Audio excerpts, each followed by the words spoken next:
Welcome to the Doing Business in Bentonville podcast. I am your co-host, Josh Saffran, based here in Bentonville. This podcast is the Whiskered Warehouse Warrior Supply Chain, or all the W's, and we are focused on supply chain innovation. I lead the office here for Plug and Play, and what we do is we accelerate startup technology and work with corporate partners like yourself to deliver solutions by introducing startup technology into your worlds. And my co-host, the man, the myth, and the legend, the man with a better beard than I have, is Harvey Williams. He is running our investment and ventures-based team out of Austin. Harvey, say hello to the group. Hey, everyone.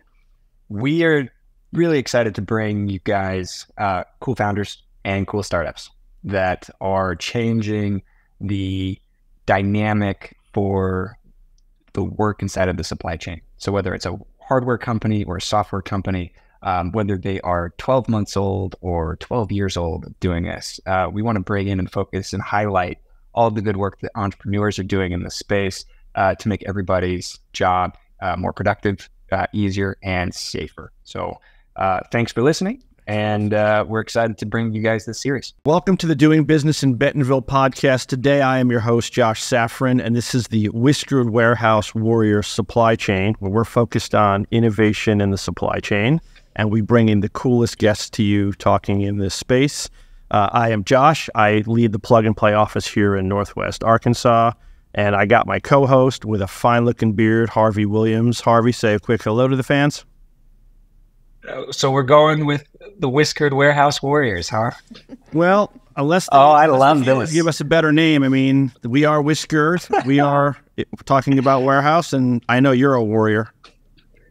And Jeff is building warriors, rather. Yeah. Oh, this is going to be beautiful. Is it nice?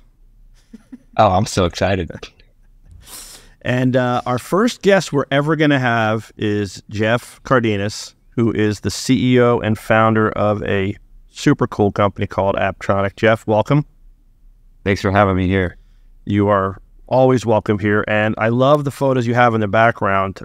Those are your weekend warriors, correct? That's correct. That's Apollo. Well, Elena, do you want to kick us off with an icebreaker? I do. I also want to mention that I am not a whiskered warehouse warrior. That needed to be known.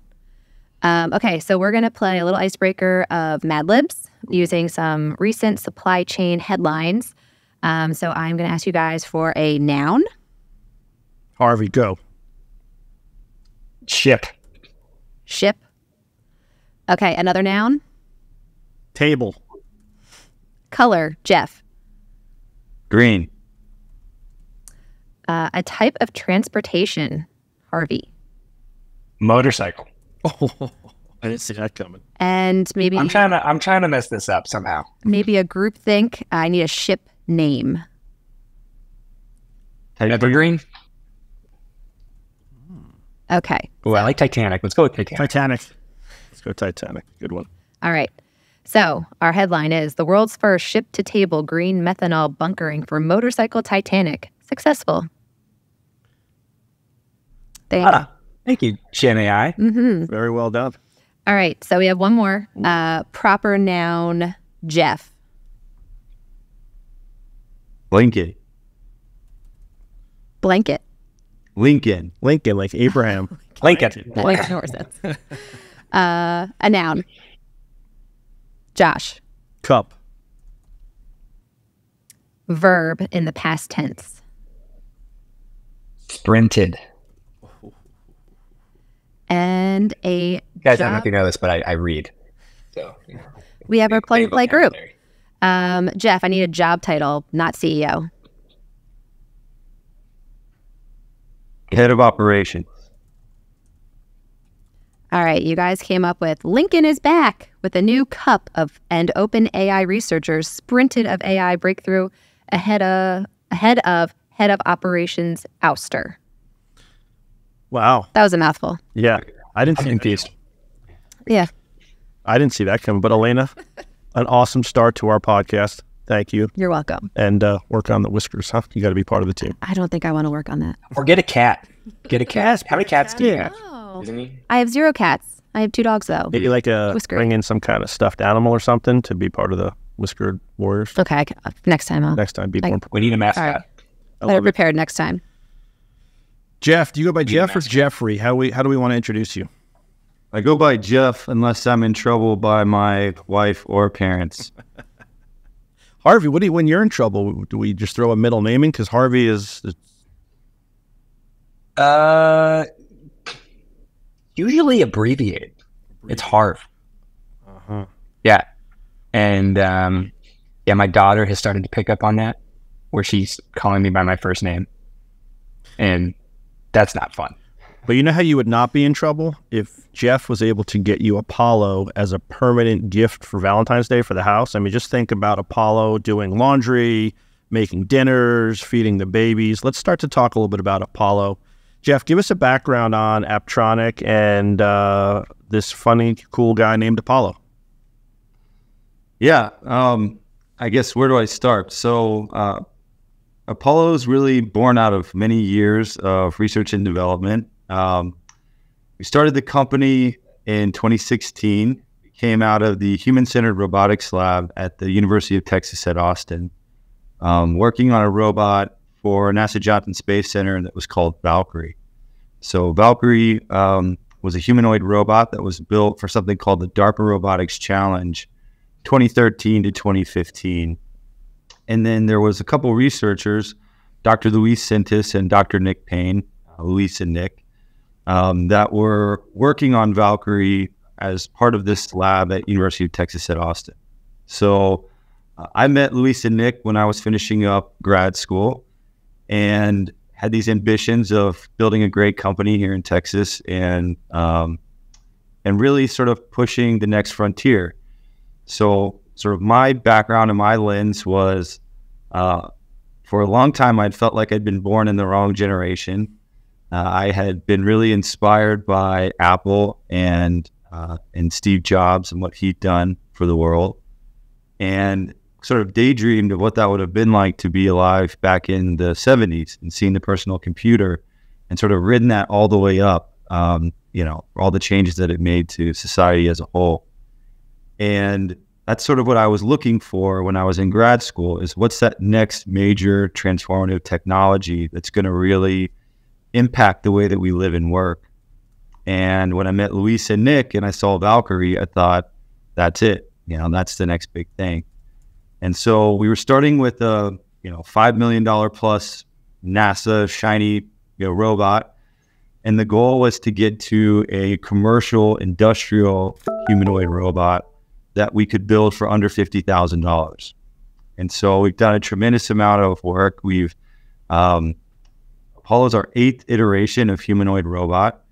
We've built almost 14 unique robots since we got started. We went from humanoid robots. Everyone told us that humanoids were too far out, and we had to, focus on something more near term. So we did Iron Man suits for a few years for U.S. Special Forces, and all sort of getting towards the robot that we always wanted to build and getting the technology really ready to go from the lab out into the real world. And so what you see behind me here is the result of that journey. And so Apollo is an industrial humanoid robot. You can kind of think of it like a personal computer where, it's a software update away from doing a new task or new functionality. And this is really the beginning and our view of the next big wave of automation. So happy to dive in, but that's kind of the quick intro, and happy to dive in wherever you guys want to go from there. And Jeff, maybe we can start with the lab, because I was able to visit a few months ago and it was awesome. But maybe paint a picture for folks that are listening. What do you have here in Austin that people might be able to see if they're visiting, if they're traveling? Maybe a few people are going to be coming through for South by. What are you guys working on? Yeah, I mean, if you come to our lab, I like to think maybe the early days of what Tony Stark had or something.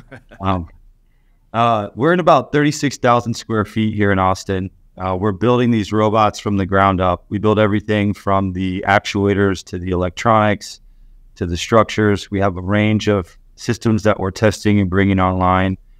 We have the early versions of Apollo, and now we're building the next generation of Apollo that's going to be going out into the field. We have a very large kind of engineering floor that's multidisciplinary. So we have software, hardware, systems, and then all the subdomains that are involved in each of those, all here under one roof. And we also have a customer center. So we have about an 8,000 square foot customer center that's essentially like a mock warehouse or manufacturing floor, where we're actually testing the robots in a live environment that's as representative as we can be for the actual environments that we're ultimately going to deploy Apollo into long term. So yeah, it's quite the place to see. It's taken many years for us to get here, but yeah. Jeff, so let me ask you a question. So I would assume Apollo works in DC's warehouses, and he is doing tasks like lifting boxes and things like that. So if I'm a CPG, I'm a supplier, I'm a retailer, walk me through some of the good use cases and some of the work that Apollo can do to make life easier for some of these folks. Yeah, so the best analogy to think about what's happening in robotics is to think about the personal computer. So the easiest way to sort of explain this is, in the early days of computing, you had special purpose computers. Computers became more generalized, sort of mainframe computers, but they were very infrastructure heavy. And then the sort of breakout moment for computing was this transition from mainframes into the personal computer. Personal computer was this modular, general purpose platform. And the question was, what's the computer for? And the idea was, it's a software update away from doing anything. And the compute had to get better and better over time. But you can sort of follow that same analogy into robotics, where I think of industrial robots today, think of those as mainframe computers. You can do a range of different tasks with an industrial robot, but they're very infrastructure heavy, very bulky, pretty rigid. And the humanoid robot, in my view, represents this transition to more general purpose, versatile hardware. So similar to the computer, in the early days, computers were relatively limited in their functionality. It's like you can do your taxes, word processing. And that's essentially where we're at with sort of this domain of robotics. The sky's the limit in terms of where we can go long term, but early on, we're going to start with simple tasks. And so we're going to transition from what I call gross manipulation into more dexterity over time. So the first applications that we're doing with Apollo are material handling. We're basically moving boxes. We could move boxes of any shape or size, and moving totes, so cube-shaped objects roughly, and we can move them from one place to another. But the idea is that as we sort of build the data sets and advance on the AI fronts, then there's tremendous opportunities for this form factor where it becomes a software update away from taking on any new task over time. So we'll start with these simple tasks, and then you'll see us start to be able to tackle increasingly complex tasks over time. And sort of the big idea here is that this is a robot that can retrofit into any existing environment, and it's multi-purpose in that it can do different tasks throughout a 24-hour period.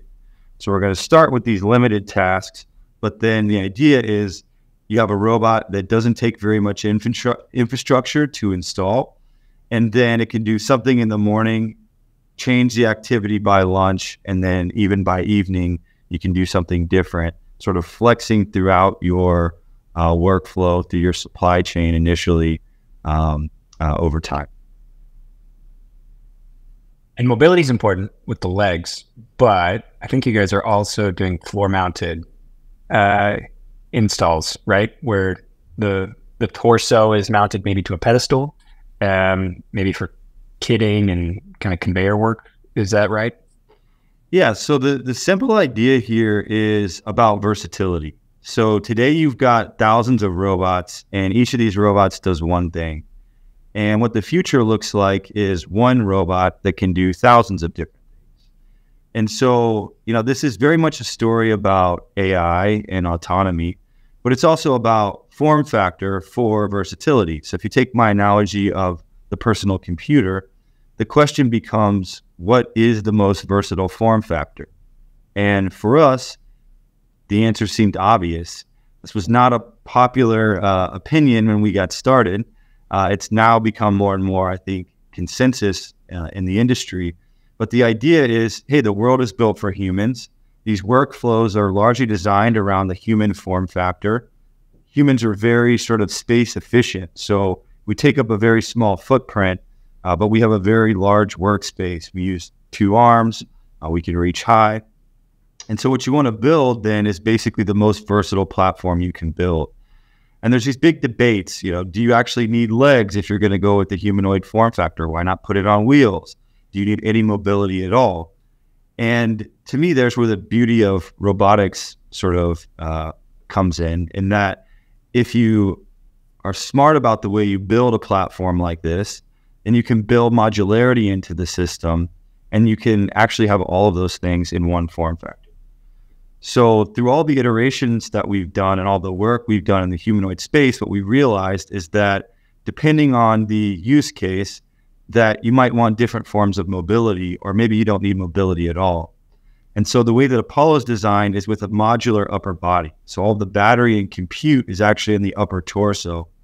And in order to get to a humanoid form factor, to get to the bipedal form, which we think is the most versatile form overall, you have to design the system for 2 legs. So humans take up, less than a square foot in terms of our footprint. But if we want to lift something heavy, we can widen our stance. If we want to reach the ground, we can bend our knees. So it's very versatile. It's not just about stepping over things and getting upstairs.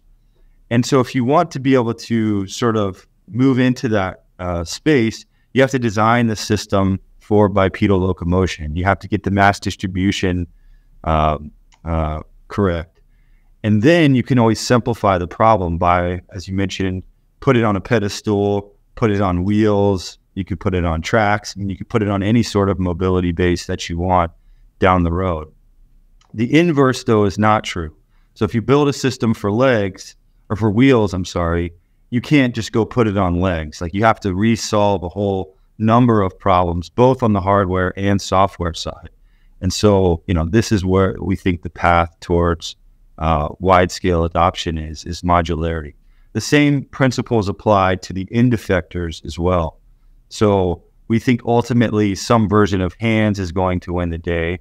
But for many of these applications, if you're moving boxes around, I wish I had suction grippers on my hands, right? You can use those types of principles apply to the end effectors as well.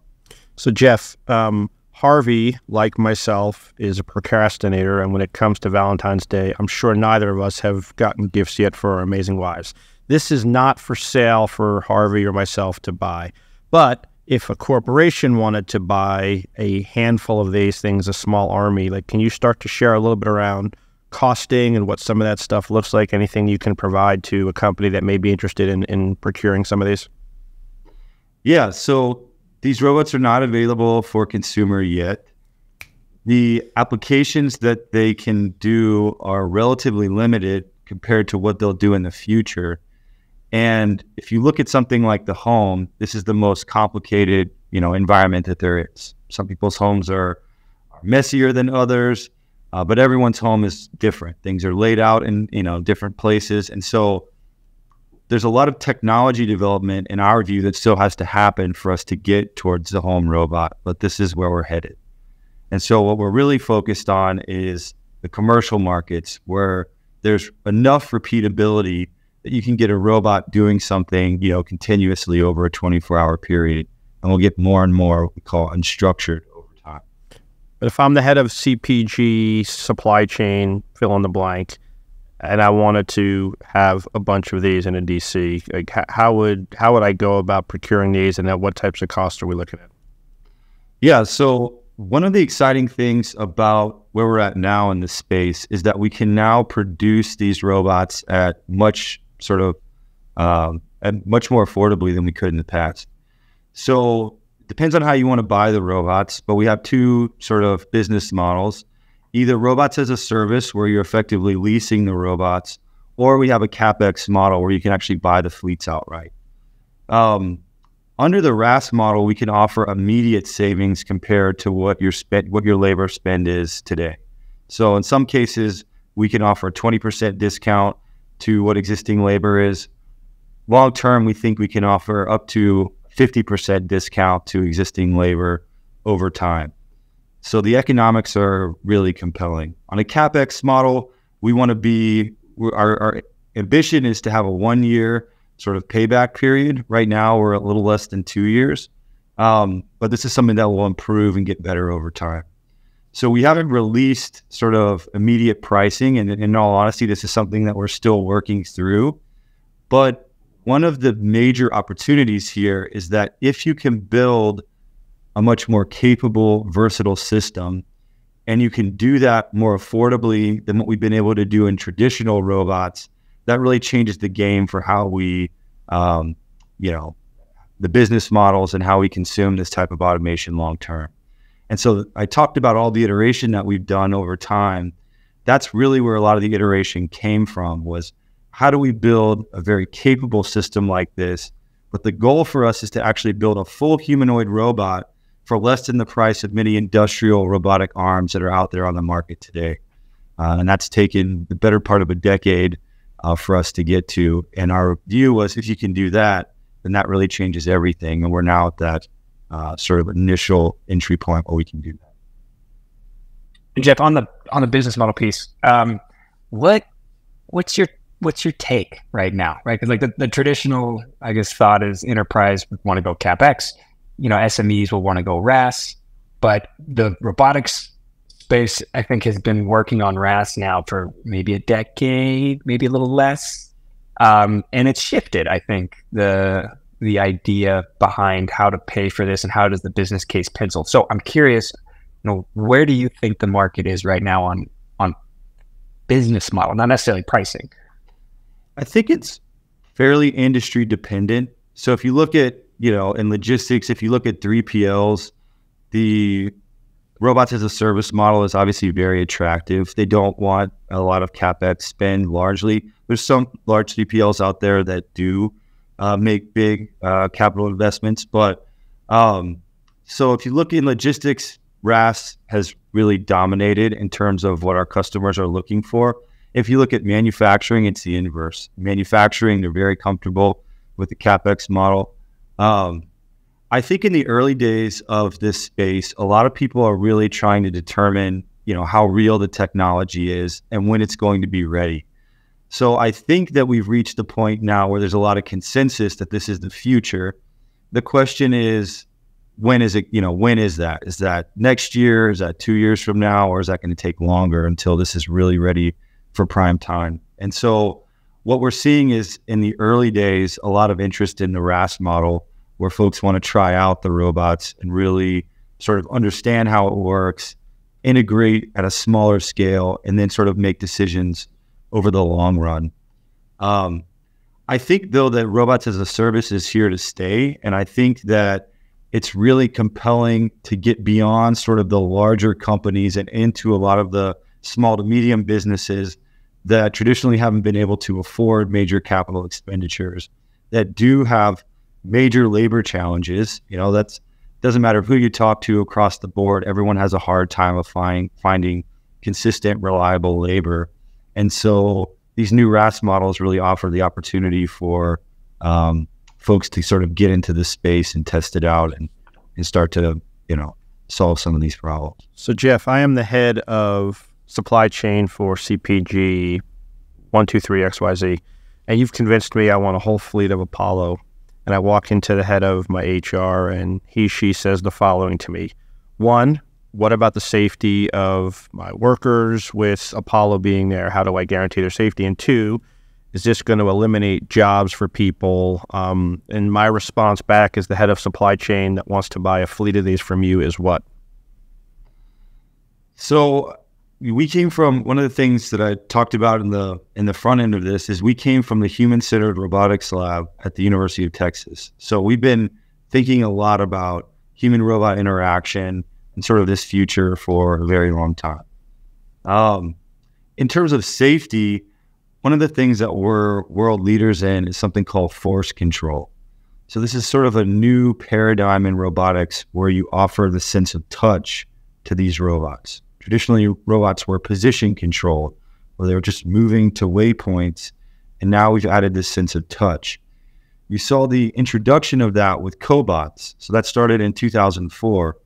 So in terms of safety, Apollo is very safe on a relative basis compared to traditional industrial robots. You could think of Apollo as a giant collaborative robot. There's several layers to that safety. So there's vision systems all throughout Apollo. So it can slow down or have different safety behaviors as someone is getting close to the robot. And then it also has a very high fidelity sense of touch, such that it can control its force when it's interacting with something that's unexpected, making it safe to be around. So safety is really the name of the game. If you compare robots like Apollo to other systems, there's also inherent properties in the technology that makes it more safe. So the actual forces that a robot like Apollo is applying to the world because of the inertia of the robot is actually much lower compared to these big kind of hulking industrial robots, of the past. So from a technology standpoint and from a product standpoint, we're entering a space where these robots are much safer than their predecessors. Now, there's new things about humanoids that we have to sort of figure out as an industry because it's walking around. And so these kind of robots can fall over. So we're working on standards and other things in terms of what does safety actually mean on a humanoid robot? And I would sort of fully acknowledge that we're at the beginning of that. But safety is really important here overall.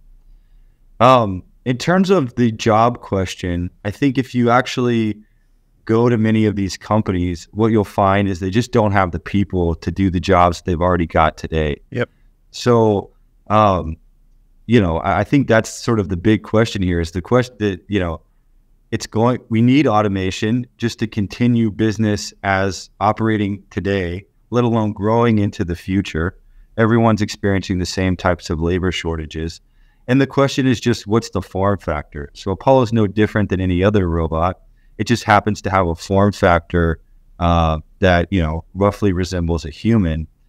And I actually think that if you look long-term about sort of worker satisfaction and human-robot interaction for how, the types of robots that people are going to want to interact with, I actually think that humanoid robots are a far more optimistic version of the future than, these lifeless kind of hunks of metal that we've traditionally sort of employed. Like for me, this idea of working with and being around these beautiful machines that are built in our image, that we know how to communicate with, that do work in the same ways that we do work, is far more optimistic than just being, a cog in a broader machine where there's a bunch of, sort of lifeless machines that I'm just sort of feeding as we do today.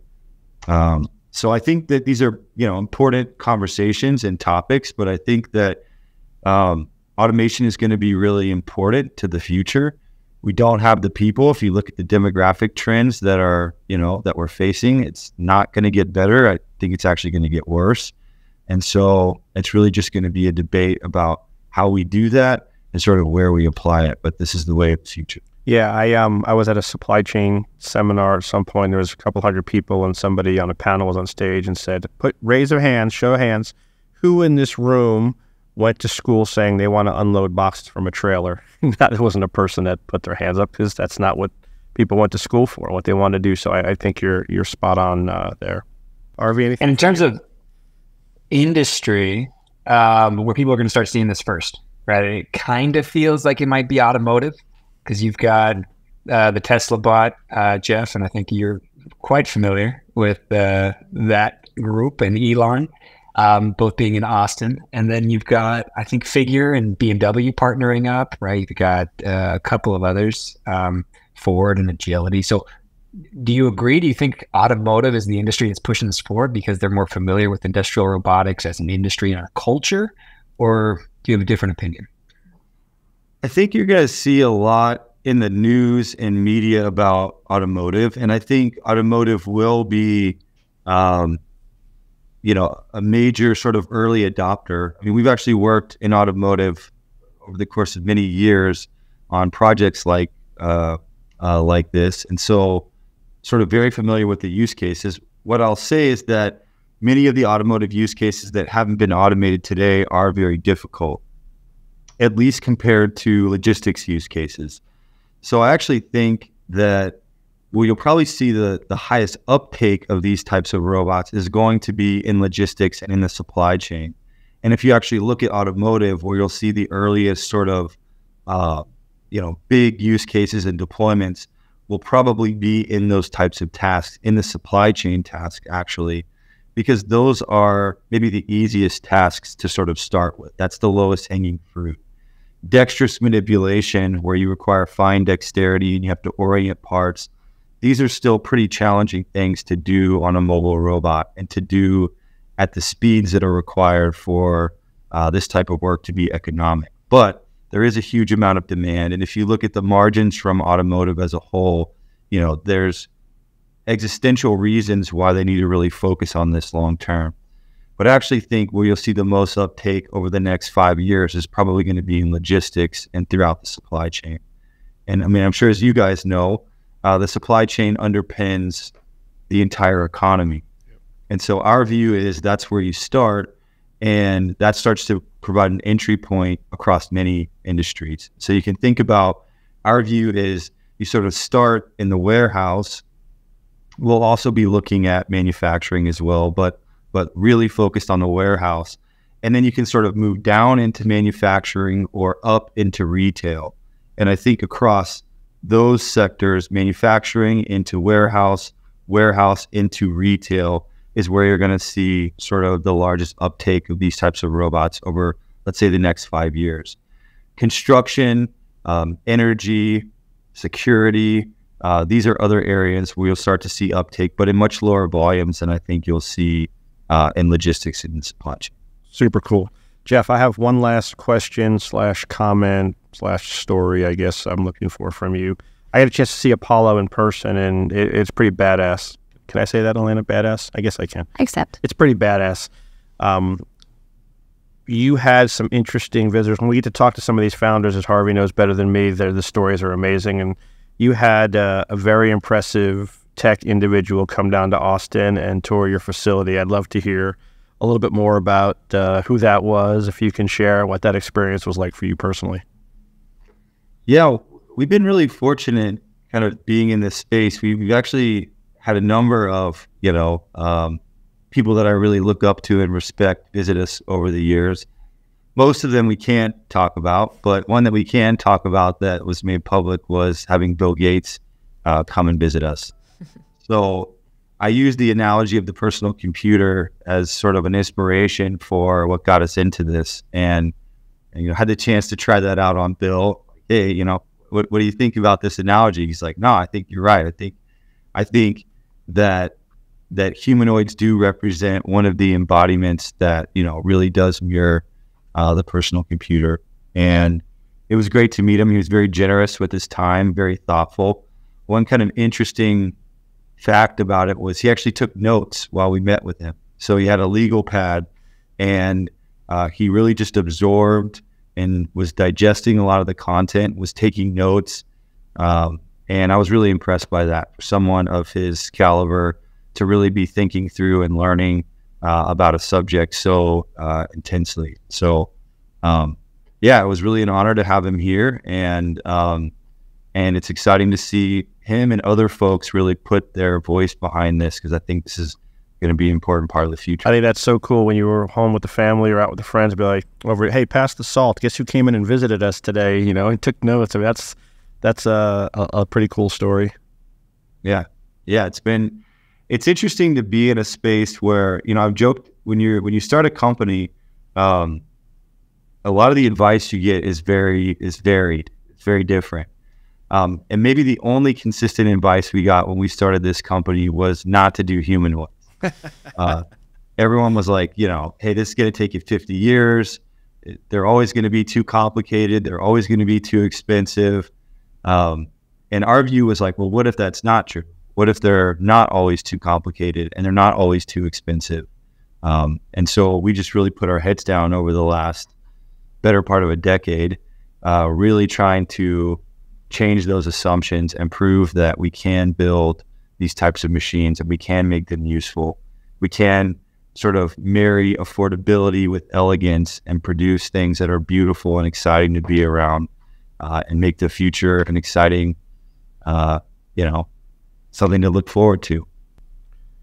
Thank you, Jeff. I appreciate your time.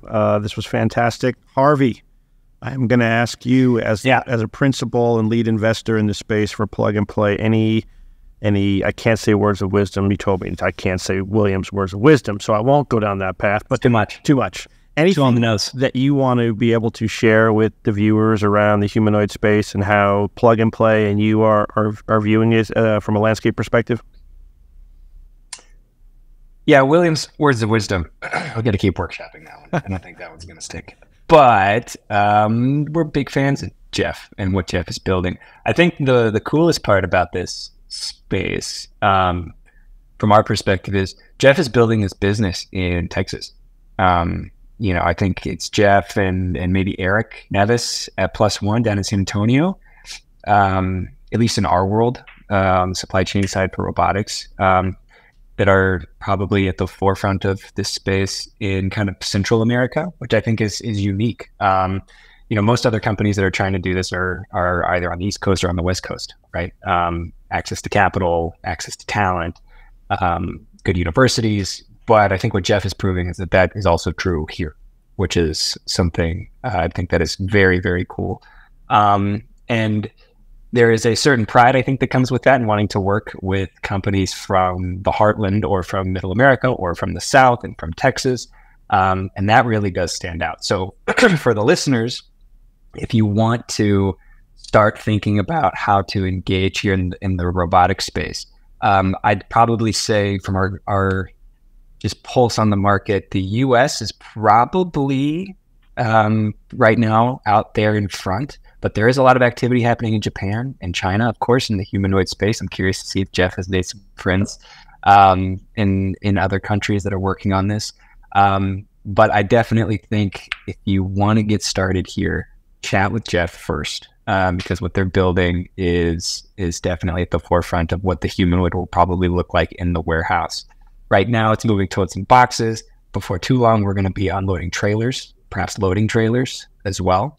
And then who knows, right? Last mile delivery is probably on the table in the near future as we see it. So it's a great space at the moment. We've seen a lot of activity happening in the AMR space early on, probably in the beginning of the 2011 and 12 area and arena, and then started to pick up with dexterity, Plus One and right hand. And then now it seems we're in this third wave of commercialization for the robotic space, which is the humanoid, which is a beautiful marriage, I think, of those two technologies, plus obviously a lot more under the hood. And it's a very hard problem to solve. So for the investors that are listening, contact Jeff. He's always willing to take an investor's call, I believe. And then for any prospective customers that are listening, Jeff, where can people find you? You can find us on apptronik.com, APPTRONIK, or you can send me an email as well. I don't know that I want to put it out on a broader podcast, but reach out to Harvey and he can connect you to me. Reach out to me. Yep. That is Harvey at pnptc.com. We're going to flash that, I'm sure, on the video. Would love to take any inbounds, and I will. Oh, Jeff, I'll be your filter. That's fine. I'm happy to do that. That's what we do. Where are you going to be traveling, Jeff? Are you going to be at conferences? Where can people see this robot if they're out and about this year? Yeah, so we'll be at South by Southwest this year, right here in Austin, Texas. We'll have Apollos out there at several different events. We're giving a few big talks at South by, and then we'll be at several other conferences to be announced here very soon. You can follow us on social. We're making some big announcements here in the coming weeks and months about places where you can see Apollo here, throughout the year. Thank you, Jeff. We're excited about where you've been, where you're going, and we're happy to be a part of the journey with you. Thank you for being a guest on Doing Business in Bentonville, and best of luck and continued success with Apollo and all the next generations coming behind it. Thank you guys for having me. Thank you.